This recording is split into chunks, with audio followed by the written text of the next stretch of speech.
Hello friends, जय माँ बगला हुजंद्रा सिंह। देखिए, आपने शमशान की वीडियो देखी होगी। आज से माँ आज मंगलवार है। माँ तारा का मैंने जाप भी चालू कर दिया है। परसों तक 1.25 लाख जाप पूरा हो जाएगा, है ना। कंठ पिशाचनी का भी जाप पूरा हो रहा है। मैं अभी भी कहूँगी, आपको अमावस्या आ रही है। अभी भी अगर आपको लगता है आपके दुश्मन को आपको ऊपर पहुँचाना है, या किसी शक्तियों का साक्षात्कार दर्शन करना है, या माँ तारा का मारण मंत्र जो हम सिद्ध करें, वो सिद्ध मंत्र अगर आपको चाहिए तो माँ तारा की शक्ति लेनी पड़ेगी। माँ तारा की शक्ति लेने से फ़ायदा होगा कि जो मंत्र हम आपको सिद्ध करके देंगे 1.25 लाख, उस मंत्र को मात्र आप किसी भी बंदे के नाम से 10,000 मंत्र करके किसी चीज़ का हवन बताएंगे। अगर आपको खुद को करना है तो वो कर देंगे, तो आप खुद इसमें माहिर हो जाएंगे। ठीक है। और मैंने तो आपको कहा ही है, सुल्तान जिन की शक्ति लेने से आप किसी का भी मारण आराम से कर सकते हैं। किसी के लिए भी विश करेंगे तो तुरंत वो चीज़ हो जाएगी, ऐसी बात है। और अगर वशीकरण करना है तो लूना चमारी का लीजिए, क्योंकि आज देखिए, आपने देखा होगा मैं शमशान में खड़े होके, क्योंकि आज मुझे अपनी जटाओं को सिद्ध करना था। जटाएँ आई हैं तो जटाओं पे शमशान की राख लेने से सिद्ध होती है, इसके लिए मैं वहाँ गई थी। तो वहाँ पे सारी पूजा आपने यूट्यूब पे देखी होगी, तो सारी पूजा अच्छे से किए। यही वक्त है आपको अपने संघर्ष के लिए लड़ना। और बाकी लोगों को तो हमने जो काम किया। बहुत सारे लोग मुझे कहते हैं, जैसे अभी मैंने वीडियो डाली थी अपने पति के साथ, तो सब लोग कहते हैं कि माँ आपकी इतनी अच्छी जोड़ी है तो हमारी भी ऐसे करो ना, हमारी ऐसी जोड़ी बने। देखो, मेरी अच्छी जोड़ी, लेकिन झूठ नहीं बोलूँगी, मैंने कभी अपने पति के लिए वशीकरण नहीं किया। हाँ, मैं लूना चमारी की पूजा करती हूँ, सबकी पूजा करती हूँ। तो सीधी बात है, मेरे बच्चे, मेरे परिवार मेरे वश में रहेंगे, और मुझे अपने वश में रखना ही पड़ेगा, क्योंकि आज की दुनिया इतनी बेकार है, हर कोई किसी को छीनने पे लगा हुआ है। देख रहे हो ना कुर्सी की रेड में। लेकिन सब मुझे कहते थे कि मैं दूसरों जैसी नहीं हूँ। मैं अपने सब मुझे कहते हैं कि आखिर, मेरे पति भी मुझे कभी कभी पूछते हैं, मेरे प्रभु भी मुझे पूछते हैं कि आखिर मुझ में ऐसा क्या देखा कि तुझे मैं अच्छा लगता हूँ। देखिए, अच्छा और बुरा, शक्ल सूरत मायने नहीं रखती है। मुझे सबसे अच्छी पहली बात यह लगी थी कि जब मुझे मेरा खुद का परिवार, नशे के बाद नशा ले रही थी मैं, सीढ़ियों पे खून गिरे रहते थे, और मेरे खुद के परिवार ने मुझे मरने के लिए छोड़ दिया था। खुद के परिवार ने आदमी छोड़ दिए थे मारने के लिए, पैसों के लिए, क्योंकि तब मेरे मंदिर में 25-25, 30-30 लाख पड़े रहते थे। उस वक्त वो बंदे ने मेरा हाथ पकड़ा था। उसने मेरा नशा छुड़ाने के लिए अपना नशा बनाया था। उसने कहा, मुझे नशा बना अपना, मुझे प्यार कर, मुझे तू ले, लेकिन ये नशे को छोड़, ये नशा तेरी मौत का कारण बनेगा, और मैं तेरा नशा बनूंगा, प्यार का कारण बनेगा। वो सबसे बड़ा थैंक यू सो मच। दूसरी बात, पूरी दुनिया अगर एक बार किसी के पीछे कोई पड़ जाए, उसके खुद के अपने दोस्त, खुद के उनके खास लोग इस बात से उनको मारने के लिए पीछे हटे कि उनका धंधा बंद हो गया, डेली का 20-25 हज़ार का जो माल होता था वो लेना बंद कर दिया। इसकी वजह से उनके पीछे कम से कम लोगों ने उनको पागल कर दिया, उनके मारने के लिए लोग छोड़ दिया। उस वक्त कोई साथ नहीं आया था, कोई परिवार वाले कोई साथ नहीं आए थे, ऐसी बात है। तो उनके बारे में फिर से नहीं बात करनी है, जो मेन मुद्दे की बात करती हूँ मैं। फिर उसके बाद एक वक्त आया कि मैं प्रेग्नेंट हो गई।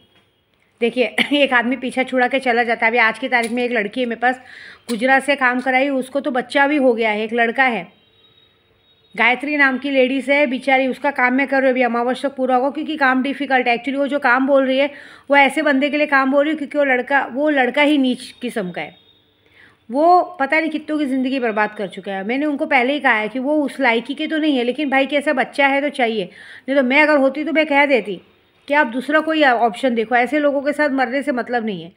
लेकिन मैं बोलती हूँ कि ये सब करने से अच्छा मैं सबसे बड़ा नियत बताती हूँ, जिनके लिए हम मरते हैं, कटते हैं, पूरी दुनिया में बदनाम होते हैं, उनको ऐसे ही छोड़ देना नॉट इशू। उनके लिए मारण क्रिया बेटर है। उनको मारण क्रिया भी मत दो, उनके अंदर एक ऐसी गंदी बीमारी डाल के उनका ऐसा छोड़ दो ना कि उन्हें कुत्ता भी ना पूछे। जैसे कल योनि विद्वेषण का काम एक जन ने चालू कराया है। आप किसी के लिए पूरी दुनिया छोड़ देते हो, और वो इंसान आपको इग्नोर करके किसी और के पास जाता, तो उसके साथ वो हाल करना है कि उसका एक ऐसा, उसकी शक्ल सूरत बिगाड़ दो, उसकी हालत बिगाड़ दो। मैं ऐसे बोलूँगी। प्यार और जंग में सब जायज़ है। जब हम किसी के लिए अपना परिवार छोड़ देते हैं, अपना घर बार, पूरी दुनिया से दुश्मनी ले लेते हैं, और बाद में वो बंदा किसी और के लिए हमें इग्नोर करता है, तो क्यों इग्नोर करता है? उसको अपने चेहरे का, अपनी बॉडी का और अपनी चीज़ों का बहुत घमंड रहता है। वो घमंड ख़त्म कर दो, बस बात ख़त्म। ऐसी बात है, ठीक है। अभी देखिए, ये चीज़ करने से फ़ायदा होता है। अभी देखिए, मेरे मिस्टर का था कि जब मैं प्रेग्नेंट हुई तो वो आसानी से बोल सकते थे मेरा बच्चा नहीं। बहुत सारे लोग ने मुझे ताने मारे कि पता नहीं उसके घर में इतने सारे आदमी आते थे, पता नहीं किसका बच्चा है। उस वक्त उस बंदे ने मुझे कहा कि नहीं, ये मेरा बच्चा है। तो सबसे पहला एहसान, उसने मेरे तीनों बच्चों को अनाथ होने से बचाया। पैसा मायने नहीं रखता है। अगर मैं जिंदा ही नहीं रहती तो मैं कहाँ से कुछ करती। दूसरा, समाज में मुझे इज्जत दी, ऐसी बात है। तीसरा क्या, जो मैं भी, देखिए मैं भी उनकी दूसरी बीवी हूँ, उनके पास भी 2-2 बीवियाँ हैं, लेकिन वो अपनी जिम्मेदारी बखूबी निभाते हैं। किसी को किसी के सामने वो करने नहीं देते। आदमी का पैसा मायने नहीं रखता है, आदमी की सोच मायने रखती है। और सोच ये बड़ी बात है कि उन्हें सबको लेके चलना है, ना मेरे लिए सामने वाले को छोड़ना है, ना सामने वाले के लिए मेरे लिए छोड़ना है। ये प्यार का बहुत बड़ा मजबूत है। हाँ, उसमें मैंने भी अपना भाई 100% डाला है, झूठ क्यों बोलूँ है। मैंने लूना चमारी किया है, शहद वशीकरण किया है, सब किया है, क्योंकि मुझे अपना प्यार पकड़ के रहना है। लेकिन मैं अपने प्यार को पकड़ के रखने के लिए कभी मैंने उनको उनके परिवार से दूर करने की कोशिश नहीं की। मैंने कभी किसी को भी तकलीफ़ पहुंचाने की कोशिश नहीं की। मैं तकलीफ़ तब पहुंचाती हूँ जब लोग मुझ तक आते हैं, जब हम दोनों के बीच में आते हैं। मैंने कितनी बार कई लोगों को कहा है, हम दोनों के बीच में मत आओ, आप लोग को जो करना है करो, हम दोनों के बीच, क्योंकि हम दोनों नाग नागिन के वो जोड़े हैं जिसको एक दूसरे में घुलना मिलना पसंद है। हमको दुनिया से कोई मतलब नहीं क्या कर रहे, लेकिन तो भी कुछ लोग अड़ते हैं, क्योंकि उनको ये बुरा लगता है कि ये ऐसे कैसे खुश रह सकते हैं, क्यों खुश रह सकते हैं। तो तुम उनकी खुशी छीनते छीनते तुम्हारी खुशी छीन जाती है। तो मेरे बोलने का सीधा सीधा सिद्धांत है कि प्यार और जंग में सब जायज़ है। अगर आपको लगता है सामने वाले ने आपको धोखा दिया है, तो उसको अपने पास बुलाने से अच्छा उसका ऐसा हाल करो कि वो फिर किसी के लायक ही का ना रहे। ये बात है। और वो काम अभी ये अमावस तक होने वाला है, ये मैं करने वाली हूँ, ठीक है। और पूजा चालू है, आपने देखा है मणिकर्णिका घाट पे। पहले मैंने शमशान की पूजा की, अभी यहाँ से दूसरी शमशान की पूजा अमावस्या पे होगी, वहाँ पे मसानी मेलड़ी, उज्जैन की मसानी मेलड़ी में। आज पूजा की शुरुआत थी तो यहाँ पूजा हुई, पूजा का उद्यापन, जब पूजा पूरी होगी तो मसानी मेलड़ी में पूजा होगी। तो ये बात पकड़ लेना कि जो होगा बहुत बड़ा होगा। अभी भी गोराई में कुछ लोगों को बार बार हिंट देने वाले एजेंट नहीं सुधर रहे, कुछ लोगों के घर में काम चालू है, लाइट नहीं रहने के बाद भी काम चालू है, कहीं ना कहीं मेरा वेट हो रहा है। तो मेरे तक आने का जो सोच रहे हैं ना, एक बात याद रखना, तुम आने की बात तो छोड़ो, तुम्हारे घर पे जो मौत का तांडव खेलने वाले पहले उनसे बचो। ये बात है, गलती तुम्हारी है। ईमानदारी से प्यार से चीज़ें मांगते ना तो विद्या देवी कलेजा निकाल के दे देती। तुमने गलती किया, मेरे घर तक कहते ना पुलिस को भेज के, और उस बात का हर्जाना तो तुमको, तुम्हारे एजेंट लोग को, सबको भुगतना पड़ेगा। जब तक कि तुम लोग ऊपर शमशान ना पहुँचोगे तब तक विद्या देवी तुमको नहीं छोड़ेगी। ये बात मेरी पक्की है। मैं बहुत बेकार औरत हूँ।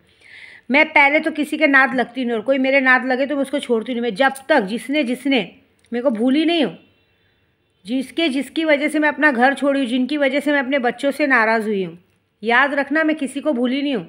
मैं तुम लोगों को काम धंधा सब बंद कर दूँगी, तुम्हारा वर्चस्व खत्म हो जाएगा, कोई तुम्हें पहचानेगा नहीं। ये बात याद रखना। सब बोलेंगे कोई था हो जाएगा, तुम भूतकाल हो जाओगे, भविष्य काल में तुम्हारा कोई वर्चस्व नहीं बचेगा।